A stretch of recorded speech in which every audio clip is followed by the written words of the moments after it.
Hello, everybody. Welcome back to another installment of The Other Leg, Andy's Music Vault. I am Andy Nichols, and you might recognize me from my other podcast that I do with my partner, Tom Hunyadi. That's Two Legs, and this is my offshoot channel that I like to do for everything outside of the Beatles, which in this case today, and we've done it a few times on my channel, Bob Dylan is the focus of today's show. But I'm really happy to have some friends join me on today's show. One who's been on my channel numerous times for a two-parter and a returning guest, and that's Mr. Bob Davison. Good morning, Bob. How are you? Good, Andy. How you doing? Good. Thanks for coming back on the show today. Always good to be here. And joining him as well is two first-timers to my channel and two guys that I've heard a lot about. And, well, one I know pretty good. I've hung out with him a little bit, and that's Vinny Christopher Jr. Hello, Vincent. Hello. Thanks for having me. No problem. Love the shades, man. And you got the nice look there. You're rocking it. Shades. That's it, man. You got it. You got it. It's perfect. And also joining us today for the first time, a man that I've heard a lot about, a very talented musician, and that's Mr. Chris Dallariva. Hello, Chris. Good morning. Hey, how are you? Thanks for having me. No problem. No problem. Thanks for coming on. And I have to give credit to what was the title you gave yourself, Bob? I'm the deputy assistant to the associate producer for special projects. It's a role I take very seriously.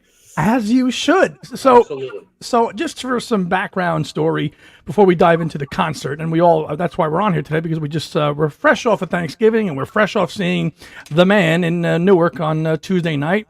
But a little background on Bob. Bob is a lifelong Dylan fan who has seen every Bob Dylan tour since, 1978?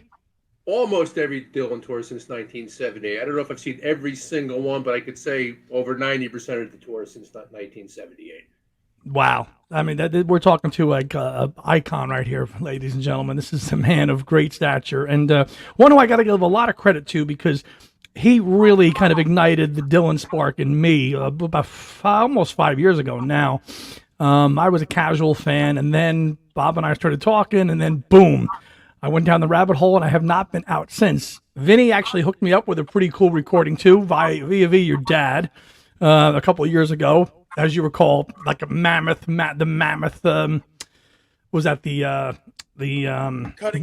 cutting edge complete series, which was just tremendous, which will take a lifetime to digest. So thank you for that. And so I'm a relative newcomer to the world of Dylan in terms of the full, diving in deep to it. And I'm so thankful that I got to meet Bob and he opened those doors for me. Gentlemen, give us your background on your introduction to Bob Dylan, Vinny and Chris. Yeah, well, I grew up like most people I knew as big hits, like a Rolling Stone. My father, exposed me to that stuff at an early age. And I loved it. I think I remember hearing like Rolling Stone at 5 years old, immediately was hooked into it, even though I had no idea what he was talking about, But and then when I got to around 12 or 13, I think I just decided to go in order. Let me see what the deal is with this guy. I listened to every single one of his albums, probably through Infidels, like early 80s. And then I didn't listen to his later stuff for many years. But I fell in love with him, as many will. If you really dive in, you can't help but fall in love with it. Yep. And, it's just after, living, getting older, and now I'm approaching almost 30 years old, his later work has actually hooked into me almost equally, if not more. I don't know. I there's still so much I hear every day that's new and learn about him, and I feel like there's such a breadth of material you can never run out of it. So it's I'm true. still on the journey of listening to him. It's never ending. That's why it's the never-ending tour, man. He's given us, several lifetimes worth of music to go through and dive into. It's just all encompassing, and it's quite a challenge, and that's one that we're happy to be on. Chris, how about your early exposure to Bob Dylan? Yeah, I definitely had probably for Christmas one year, maybe in middle school, I got the Essential Bob Dylan. It was like a double disc. The 2 CD, yeah. Yeah, the 2 CD. I think I mean, it's probably been updated and expanded since, but the version I had, the last hit or essential song was "Gotta Serve Somebody." Um, yeah, and I was just I was pretty like just enthralled by Bob Dylan immediately, from the storytelling, and of course, a lot of people talk about his voice as if it's some off-putting thing. I sort of found it very endearing, especially the early '60s Dylan voice. And then from there, I mean, similar, I just got a couple albums. I was really into the freewheeling Bob Dylan. Mm-hmm. So I knew most of the '60s stuff. I got into most of the '60s stuff. And then sort of the same thing as Vinny said is like his catalog is so expansive that over the years, I've found myself in love with different records throughout his catalog, especially the later years, '90s, 2000s. But I've had weeks or months where I just get obsessed with a random record rather than whether it's John Wesley Harding or New Morning, or even Rough and Rowdy Ways. So it's something I definitely very passionate about the first 2 decades, and then slowly over time, just we'll occasionally just fall in love with a random Dylan record because there's just so much to explore. Absolutely. Is there a period, Vinny and Chris and Bob, at all his decades, that you find the weakest in terms of studio output? For me, that's kind of like that period from Oh Mercy to Time Out of Mind, in my opinion, is the weakest of the bunch out of everything. That's my feeling. You guys, if Dylan has a weak period, if you think he does at all, what is it? Anybody, jump in first. I'll say that I do agree in that period. There are the only thing I'll say is that within that period that I do agree there are weak points. There are also hidden gems, or not so hidden, but there are gems within that time period. So I can't say that there's ever been a weak run from him that has lasted longer than maybe an album. And even within a weaker album, or what some would describe as weaker, there are songs in those albums that you could pull from or pull out of there that are like, because it's considered weaker, it's less listened to and less heard, and then you stumble upon something you just can't, like Oh Mercy to me has songs on there that are actually that's like Chris was saying, you getting hooked on a record. I got hooked on the Oh Mercy a few months ago, and I just couldn't get enough of it. But I can't say that I have a specific time where I think it was the weakest. It's more like maybe less consistent. There you go. Which I guess could equal weakest, but anything he does is deliberate, and so I follow his choices just because I trust him more than most other musicians out there. Hey, that's not wrong. Bob, your thoughts? Yeah, I think the period that Vinny's referring to, he put out gems like Silvio. So if that's weak, I'll take that every time. And I'll agree with Vin. I think some of those records were inconsistent. Sometimes I wonder how much effort he put in. But just given the genius as he is, we did get various gems through that period. And, then he rebounded with Time Out of Mind. And really, since then, it's been one classic release after the next. And the other thing I think he has to deal with, and he's one of the few artists, there's a couple of them that have to deal with this. Everyone compares all his albums, The Blood and the Tracks, or Blonde on Blonde, and that's not really fair. No. Not at all. Chris? Yeah, I mean, I feel like if you have to choose, it's got to be some point in the '80s. I'm looking at the discography now, and I'm like, if I had to pick like my least favorite Dylan album, it's probably one of those mid '80s records, like Knocked Out Loaded, but even that has Brownsville Girl on it. The one that always jumps out to me, and I think Vinny feels differently, is I never really liked Empire Burlesque. Empire Burlesque. You like it, Vin? Yeah. Gem. It's a gem. Yeah. I feel like that was the only time that was like Bob Dylan trying to fit into the '80s, which Bob Dylan, I feel like he never tries to fit into whatever's going on. True. And the 80s did a lot of 70s and 60s musicians dirty because they just couldn't figure out the production. No, him and Paul struggled with that. they really did. So let's talk past the concert. Obviously, Bob has told us he's seen just about every tour since '78. Vinny and Chris, when was your first Dylan concert? As we approach our, the show we just saw this past week. So my first show was in 2016, I believe in July, at Forest Hills Tennis Stadium. I went with my buddy Michael Nufrio, who's a mutual friend of the show. He couldn't make it to this particular podcast, but he gives his best. So me and him saw at Forest Hills Tennis Stadium in Queens.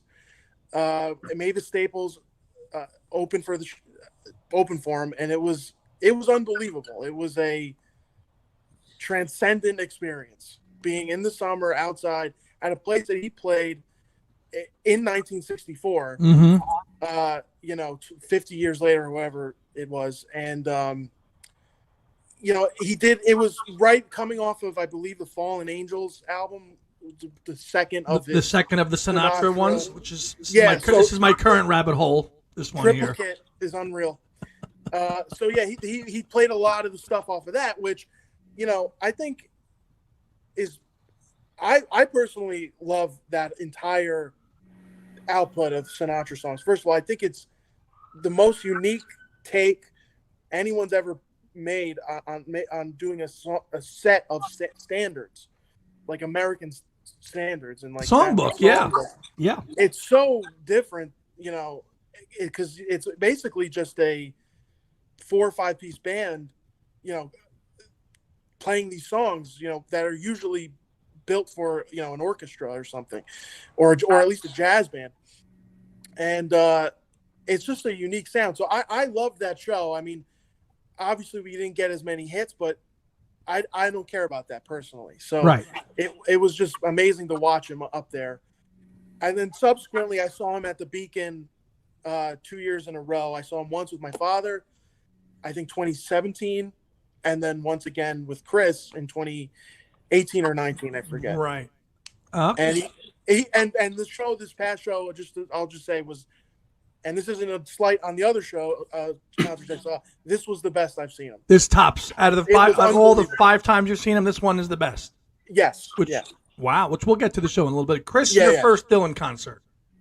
I'm trying to remember exactly what year it was, but I was in college, so it was either 2013 or 2014.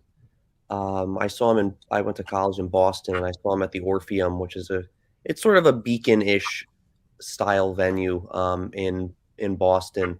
And I actually had a very bad experience. I did not I was sort of sick, and I don't know. I guess I didn't know what I was going into or what I was expecting, and I really didn't enjoy it.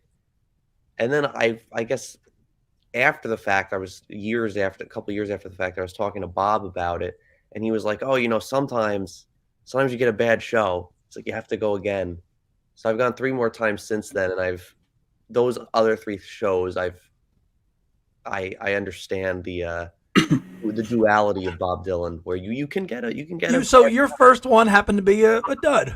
Yeah, well, in my my ears, I was sitting next to this guy who claimed he'd seen every Dylan tour since like 1963, and he was giving me a lecture about the later records, how they were still works of genius. So that was sort of cool. But yeah, not until I saw him at the Beacon, I guess during one of the Sinatra tours. Okay. That I was pretty enthralled with what he was doing. And then I went back again. I think another show in New York, and I'm guessing it was at the Beacon. I feel like that's where he always plays. And then this last show at the NJPAC. Yeah. So let's before we go into the show, let's just approach it. And Bob, if you allow me to, ask these 2 guys, because this was kind of the genesis of why we wanted to have them on, was you guys are both under 30, and clearly have a passion for music and knowledge for music, and especially Bob, but all music. Why why do you think Dylan resonates with? I mean, because this isn't like, you guys don't have loads of your friends are not listening to this stuff, right? It's small pockets of stuff. Why do you think Bob can transcend and reach somebody of your age, that are the under 30 crowd? Well, Either of you. Well, because he wrote a lot of his songs before he was 30. And so you get a glimpse into, when you listen to Freewheelin' Bob Dylan, you get a glimpse into a 22-year-old kid. And then same with, Highway 61, you get a glimpse into a 25-year-old kid or whatever. And so that early stuff, especially when I was like the same age that he was, I felt like I was more hooked into that stuff because I kind of could feel where he was coming from, even if I couldn't necessarily articulate it back, the words he was saying. There's a youthful, excitement in those early albums. As I get older and I approach into my soon to be middle ages of my 30s, I noticed, the guy has never really let up from 22 to 82, and that he always has something to say, and it always has some sort of relevance to any aspect of life. So whether it's like you talk about, he writes love songs, he writes breakup songs, he writes songs, the whole thing of the philosophical man versus man, versus nature, man versus society. He's covered all of it. So you can't, no one in the world could ever say, well, there's no Bob Dylan song for me. Those themes, because his themes in songwriting is universal, right? It's so varied that you can pick out something, even if you don't, necessarily like his music or something, but you can't. He's always had an ability to stay relevant, because after all these years, no matter where you're at in life, there's something he's gone through it, and he's been able to write a song about it and communicate it. Chris, your thoughts? Yeah, those are great points, and I had sort of a revelation once where you realize that most people are usually drawn at first to 60s and 70s Bob Dylan, where, like you said, he's putting out such incredible music that after certain points, it's just unfair to keep comparing what he's doing now to that unstoppable run in the 60s. But I think the thing I realized was that, you go see Dylan in concert today, and he's not gonna just play all material from the 60s. He's going to effectively just do what he wants. He plays what he wants. But he's done that throughout his whole career. And the reason that I realize a lot of people like that 60s and 70s material is because he was sort of following the beat of his own drummer. Height of psychedelic music, 1967, he puts out John Wesley Harding. Yeah.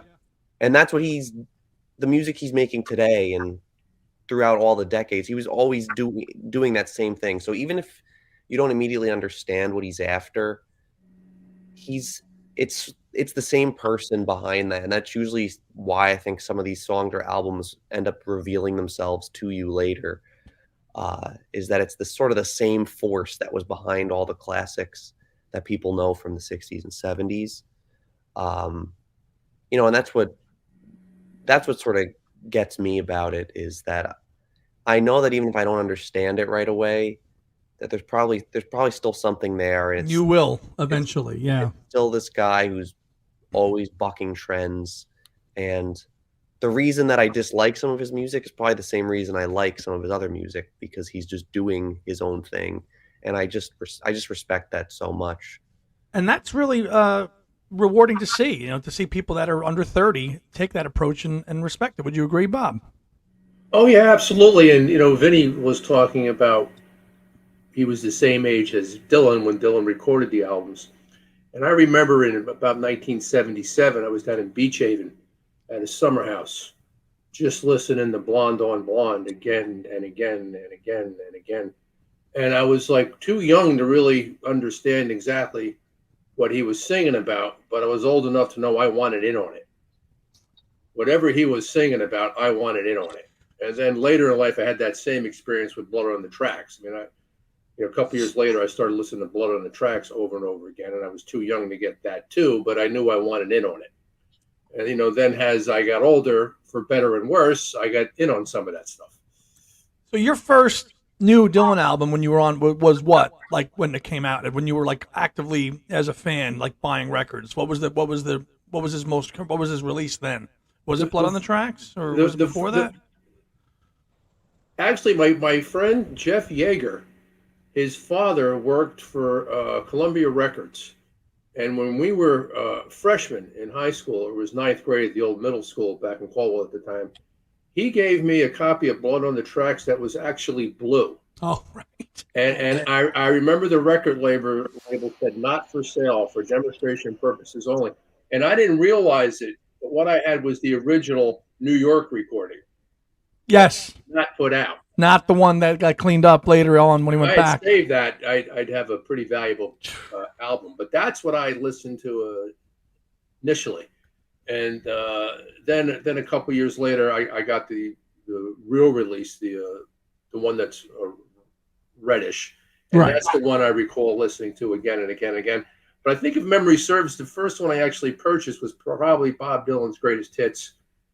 And I remember when I pulled out, because Dylan is very much a visual artist. I remember when I pulled out that poster insert that was in the album, the one with Dylan with the multicolor hair. Oh yeah, yeah. Yeah, I think that was like in 1973. I was probably 12 or something. I just thought that was so cool. That remained on my bedroom wall until I moved out of my house to get married. That's great. That's hysterical. So moving forward to the show at the NJPAC, what a venue to see Bob Dylan at. I mean, have you guys been there for concerts? I've never been there, and I was saying to Vinny at the show, I was like, this venue is unbelievable. I felt like I have to go see like an opera there or something. Right? Yeah. So we were sitting up pretty high, and it's sort of steep up top, but just spectacular venue. I don't know if it's always been that nice, but it was crazy. Yeah, Vin? Yeah, I had never, same thing. I'd never been there. As soon as we first of all, walking into the lobby and everything, like I was like, well, this is a pretty beautiful place. And then once we got into the actual theater, it's stunning. And when we were high up, but you could see, like Chris said, it's like I want to sit there and watch an opera or something as well, which it was beautiful. Yeah, I would totally go. Not a bad seat from any view, really. Probably, no, definitely not. Yeah, we as high up as we were, which it was the top level. By the first 30 seconds in, you're hooked into the show, and it wasn't even a thought that, obviously being down low is probably just a different level, but it was phenomenal either way. Absolutely. And I had only ever been to the NJPAC once prior myself. I went there in April when I saw John Anderson perform there with the Band Geeks, and I had never been there, but Bob obviously, has been there probably quite a few times, right, for events? Yeah, I've been there for classical shows, plays. I think it was my fourth or fifth Dylan show there. Wow. So I've been there for numerous concerts, and I have to say, acoustically, it's the best hall I've ever been in. I mean, it looks like it's the Royal Albert Hall. That's what it looks like in England. It looks like it's styled after. It really does. Was that the closest you've seen Bob up close in recent times? A funny story. Back in 1998, because back in the day before the internet and all this, you used to get Dylan tickets by mail and things of that nature. And he also used to, the morning that they were released, he would dump some tickets in the box office, first and second row. So back in 1998, I remember driving down to the box office before it opened to wait online, thinking this may be one of the last times I can see him. How much longer can he do this? 25 years ago. Time, I guess he was 57, 56, something like that. I thought that was old. So I'm driving down there, and I ended up in the second row for that show, and that was the Time Out of Mind tour. So that was rather extraordinary. Wow. So, but other than that, this was probably the closest you've been since that time. When he played with Petty back in 2005 down at NJPAC, I was able to get in the fifth row then. Wow. Incredible. No, But I've seen him many times in the last seat at the stadium. Sure. Yeah, absolutely. So let's talk about the set list and some particular favorites and highlights of the show itself. I mean, Bob comes on at 8:00. I think, Bob, you said 8:03. He was out there at 8. And he came right out. By 2.5 minutes. He was, but guys, tell us about some of the things you enjoyed about the show. What did you like? I mean, the set list had a whole vibe the whole night. It was of the jazzy type stuff. What were some of your highlights of the show? Oof. Well, I could tell you right now, Key West was something. You know, he went through that like you were hooked in. Yes. Man, and then the rockers were unbelievable too. The band was just so good. Everything, they just rocked the house. It was amazing.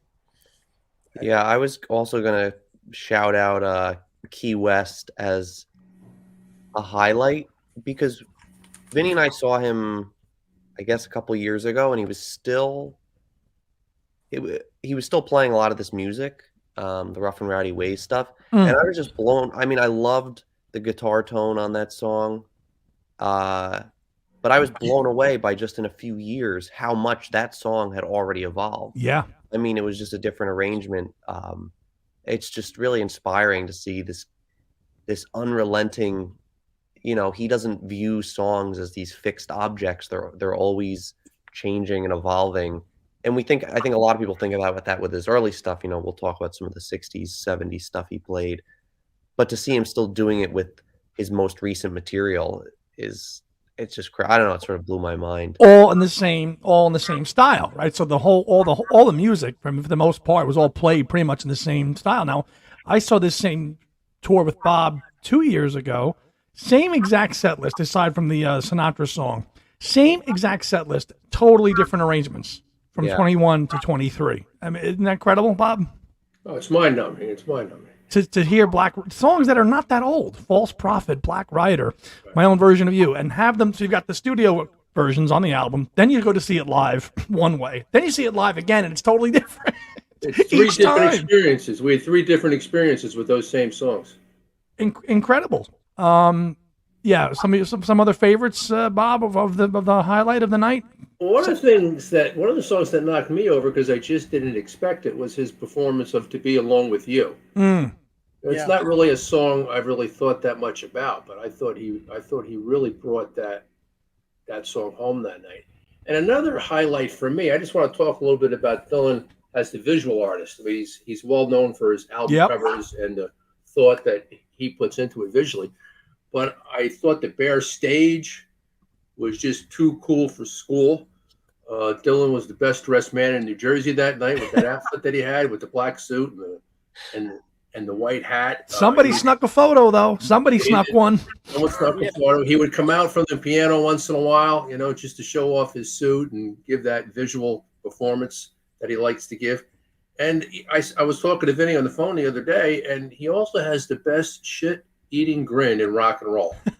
When things are going well and he knows it, no one smiles better than that guy. I mean, he was having a good time up there. So I thought visually the show was spectacular in a kind of understated way. He's not going to be the Rolling Stones or Prince or the Who or anything of that nature. No, very minimalistic. Yeah, I think he gives a lot of thought to how his shows look visually.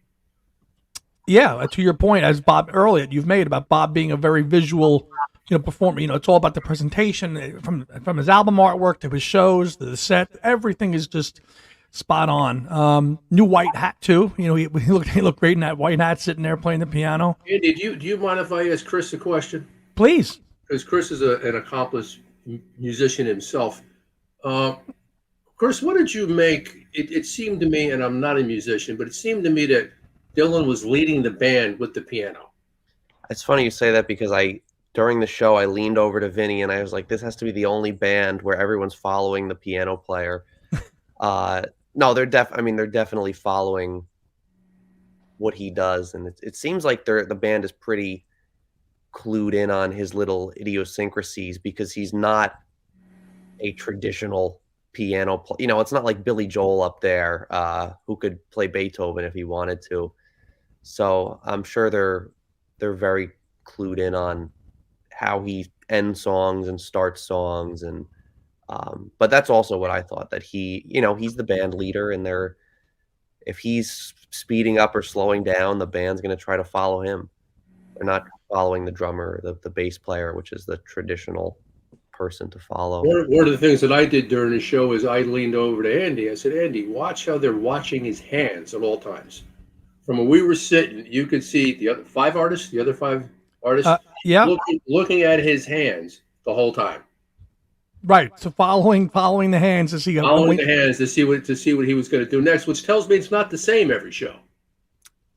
Yeah, no, definitely not. I think to play in that band, I mean, I think he's always had a great band, like back to the 60s, but you have to, I think you have to be able to be on your toes is, I guess, a good way to put it, to play with him.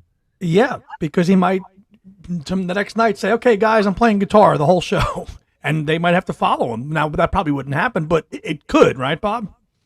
Oh, absolutely. I mean, look what he did at Farm Aid.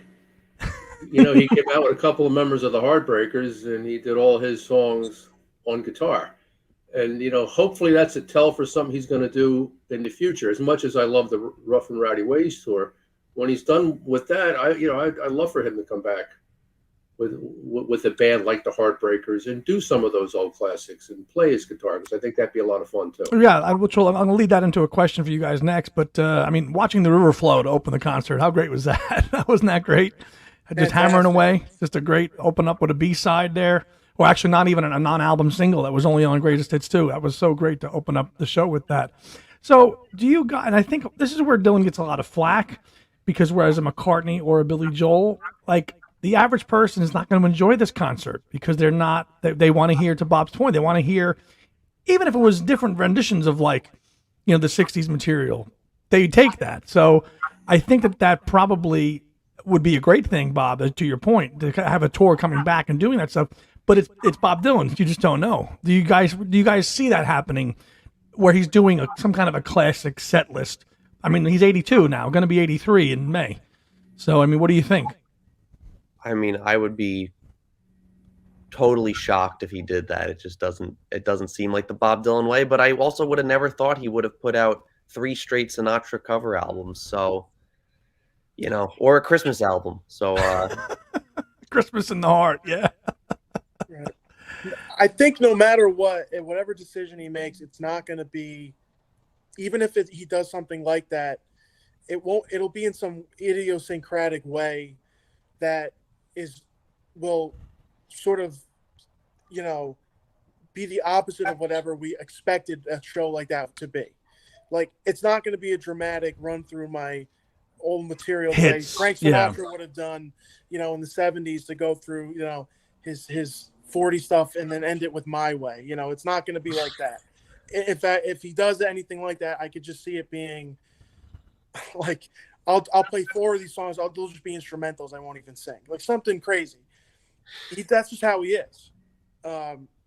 But believe me, anything we get from him, I'd be happy. And if I could hear him play songs like, you know, something from Blonde on Blonde, or just like Tom Thumb's Blues or things like that, I would be thrilled. Yeah, of course. Right. I mean, he did a good workout of Positively 4th Street at Farm Aid. That was a tremendous video performance of that. Did you guys see that? Sure. Yeah. Yep. That was perfect. The other thing I've noticed about Dylan, just kind of following his career, he doesn't do a lot of things by accident. You know, I just don't think he showed up in Indiana on a Saturday night with that particular band without something in mind. To speak to Chris and Vincent's point, I wouldn't predict what that is, but I think he's got something up his sleeve. Yeah. I mean, he's 3 years post-release now of this album, and he's still touring. You know, 90% of his set list it's the whole album except Murder Most Foul. You know, most artists will flog their album for a tour and then bury it and move on. He's still committed to touring this album, which I think is pretty pretty amazing and special when you think about it. It's over 3 years old now. Yeah, I mean, it's a great album. And the songs are alive. You know, they're not. He's trying to find a new way to play them every time, I think. And so in that sense, it's like it's a different album every time he plays it. So, which is all his albums really are different every time you hear it. I mean, because your experience is different as a human being, you know. So also just another highlight that was he closed with Every Grain of Sand, and he played the harmonica, and Vinny was saying to me after, he was like, you know, it's sort of like emotional to watch. You know, that's what part of what he is initially known for is that harmonica playing. He doesn't use it the whole show, and I know some shows he doesn't play it at all now. And then to close out the last song, just, you know, rips a harmonica solo. It's you could feel the place. You could feel the place full of electricity at that moment. When people stood up when he got on that harmonica, right, Bob? People just were like, they were like, "This is pretty special to see." Now he's closing out the show on harmonica with Every Grain of Sand. Like, you felt it. You just felt it. It was like if we had the opportunity to hear John Steinbeck read from Grapes of Wrath. We got to see Bob Dylan play the harmonica and an extended solo. That's pretty cool. They teased us there for a minute. I thought he was going to do an encore because the house lights were not coming up. Do you guys notice that? You guys think there was going to be an encore? We were a little. We didn't want to get up. We were like, wait, what's going on here? But again, the unexpected with this guy at all times. 17 songs. I mean, an hour and 45 minutes. You know, some band introductions after Mother of Muses, which I thought was a highlight for me. Mother of Muses was done so well. Yes. And then, you know, the band, and then Goodbye Jimmy Reed, which I thought was also great. I mean, that's just one of those best. That's one of the best songs on the whole album. That's a rock and roll blues classic. I mean, it really is. And he shouted out Springsteen, wished him well. He did, right? I believe so. Yeah. Yeah. He did, absolutely. And the night before, he shouted out Frankie Valli, Queen Latifah, Springsteen, and Sinatra, I think. Right. We were wondering if we were if he was gonna deviate and play something else other than Sinatra. You know, being from, was he gonna play a Bruce song? Was he gonna play a Four Seasons song? Bob and I were talking about that during the week. You know, because he is playing other people's songs in whatever city he goes to. Right. He's slotting in. Right. Is pretty much, and that's what he's doing now. Yeah, he's been doing that a bit. Yeah, he's kind of stopped doing it recently, but he did that for a while. Yeah. I would have loved to hear him do Ragdoll. But he's got all those Sinatra songs in the, you know, ready to go at any time. Anytime. I mean, he lives for that. Yeah. Three albums worth. He could be like, okay, guys, you know, do this one, you know. And that was great. And that old Black Magic, that was phenomenal. Yeah. I almost didn't even recognize it first. I think Chris had to actually. I was like, what song is this? And he's like, I think it's a Sinatra song. I go, oh, and then I got it, because again, the arrangements are always so. Unique that it took a second, but that was a great rendition. Yeah, we got the late '70s classic "Gotta Serve Somebody," you know, and which was great to hear as well. You know, with that new arrangement is throughout the whole thing. What do you guys make of Bob's take on his cell phone policy at concerts? Yay or nay? I'm okay with it because you don't. It is what it is, and I accept his decision to do it. I just find it to be just kind of funny that he thinks that, I don't know what he thinks is going to get revealed, that he can't allow it to leave the room, but it's okay with me. Chris? I mean, sure. You know, it's also nice to sort of not be able to use your phone for a little while. They have to figure out a better way to get people into the venue, though. They were, at least the entrance we went in, because your phone's going to get locked up, they wrote down your seat location on a piece of paper for each person. And I was just like, this is insane. This is insane that this is the process. I feel like with the phone, like with mobile ticketing, it somehow becomes slower to get into shows. It's just blows my mind a little. That's interesting. You would think that like a place would have like a locker, right? You come in, throw your phone into a locker, take your key and go kind of thing, you know? Yeah. I give him respect. to doing that. It's in this world where you guys have been to lots of concerts. You see it. It's Bob wants to be like, look, you're here at my show. I want you to enjoy it, and it adds to the mystique of Bob Dylan too, as you know. It's more of that mystery and allure. Okay, you're here, you're not going to be on your phone, kind of thing. And it was, I had no problem with it. If that's the reason behind it, which is he wants everybody to just be in the moment, then that's a great reason. I'm okay with that reason. That's totally fine with me. Here we are, four people that were at the concert, and we can remember it vividly, even though we didn't record it or film it. We experienced it throughout the whole thing, and that's what he wants. All right, gentlemen. So bringing it back all home, pun intended. Closing thoughts about the show. Would you go see Dylan again? Expectations for another new Dylan album? All the above. Fair game. Vinny, go ahead. Oh, well, I would absolutely go see him again if I get the chance. No doubt about it. At this point, I can't get tired of the guy. I mean, first of all, number one, his band, including him, like as the piano player, is so good that it's some of the best, like whatever you want to call that American music, that rock and roll, country, blues combination that they are able to put together. I would go see that every single night if I could. So definitely would I go see him again. As far as any expectations, I have none. I've never had any. I can't expect anything from this guy. All I know is whatever it's going to be, it'll be interesting. And it'll be, the thing I love about him too is that although he is very, very, he's known to be irreverent and sort of like a jester sort of figure, he really does love his fans. I think there's a sincerity that he has that is overlooked, that he actually cares about the people that love his music and listen to it. I think there's a distinction between, the hippies that tried to get to his house in 1967 in Woodstock. God. And he had to, that freaked him out, but nowadays I feel, there's a difference between that obsession that may have made him uncomfortable to the broader fan base that loves to, that hangs on his every word and loves to, listen to his music constantly. I think he's always going to give you something worth,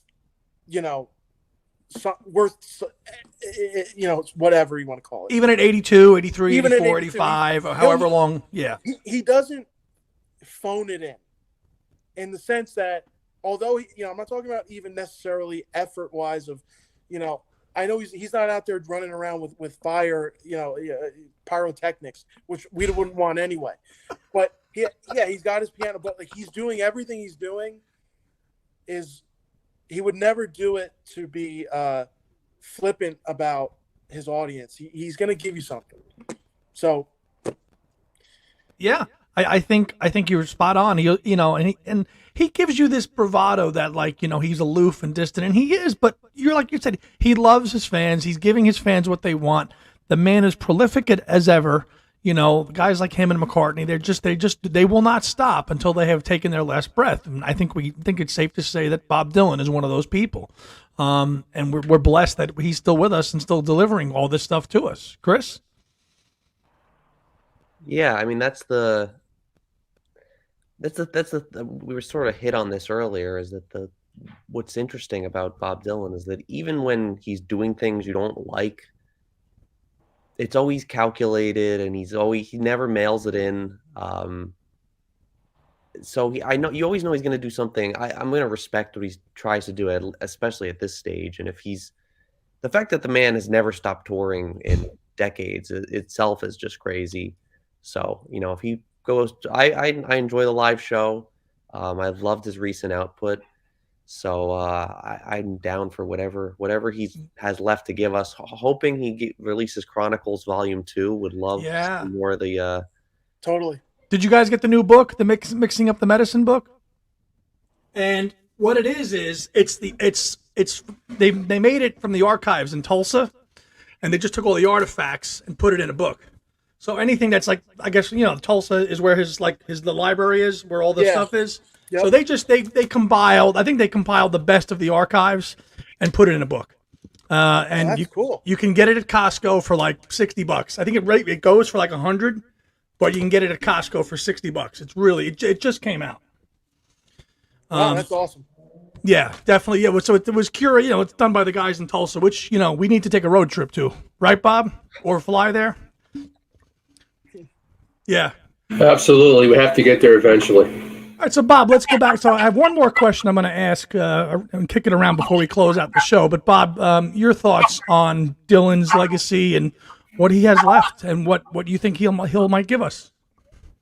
Well, I think he has a lot left as long as he remains healthy. There's a limit to all of us. That's just how it is. That's the nature of life. But as long as he remains healthy, he has a lot left. And I think what's always attracted me to him is he is very uniquely an American artist. And I thought we really saw that Tuesday night. You could hear the folk, the blues, the country and western, swing. I thought the drummer brought a jazz sensibility to the performance. I don't recall having seen that before in a Dylan performance. That's after 60 years. There's a jazz drummer or someone who has that sensibility. So, in listening to him Tuesday night, it was really a melting pot of American music. And I don't know anyone else that can do that the way that he can. Yeah, and I believe that was a new drummer too, right, gentlemen? That was not his regular drummer, right?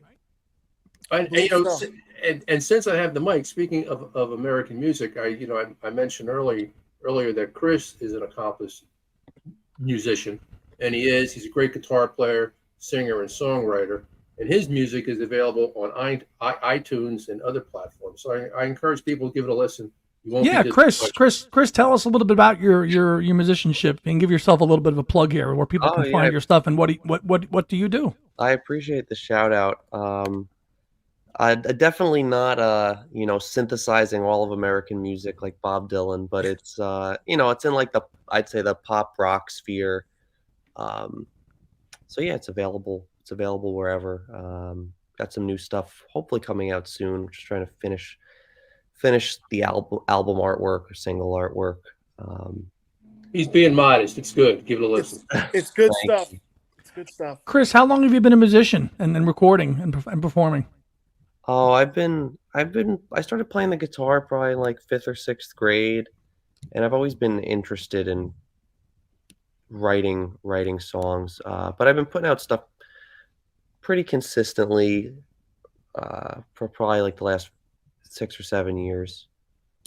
Awesome. Who are some of your, other than Bob Dylan, who are some of your influences? Well, I'm definitely a big Springsteen guy. I feel like you have to be from New Jersey to a degree. Love Dylan, love the Beatles, all the big ones. Some, I guess, less expected ones. I really like this guy Jack Antonoff. He's a very prominent producer now. He works on a lot of stuff with Taylor Swift, but he also has this band called Bleachers, and they put out like a cool sort of pop. They have like sort of a pop rock synthesis, a little bit synthy. So I'm really into that. He's also by chance from New Jersey. I swear I don't only like musicians from New Jersey, but that's what's making it sound like. So yeah, I mean, I definitely am pretty up on what's going on in popular music, and I try to synthesize some of those ideas that I like. So yeah, in your own music, yeah, definitely. You guys also did a really cool thing that Bob told me about quite a while ago. Didn't you guys tackle listening to every number one song from like 1958 or something through the present day? Tell us a little bit about that. Yeah, that was you guys, right? Yes, it was quite the journey.